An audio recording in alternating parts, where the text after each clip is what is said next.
Ça fait peur. C'est alarmant, quoi.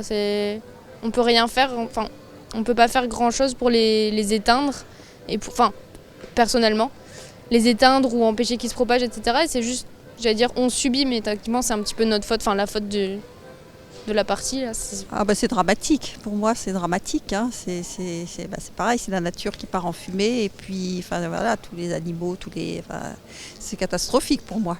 C'est quelque chose de toute façon avec lequel il va falloir,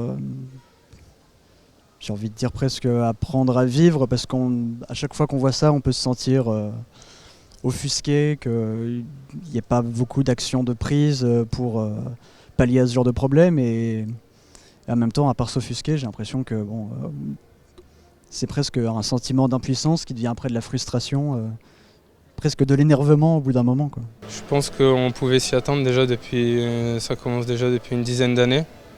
Et beaucoup d'incendies dans beaucoup de pays. Et là, surtout là, ces dernières semaines, on a vu le pourtour méditerranéen, en Grèce, en Turquie, au Maroc, en Algérie. Il y a eu beaucoup d'incendies, ici même à Aix-en-Provence et vers Saint-Tropez. Et on pouvait s'y attendre déjà avec la fonte des glaciers. Ça a commencé déjà il y a très longtemps et c'est une suite logique de ce qu'on fait depuis des années, quoi.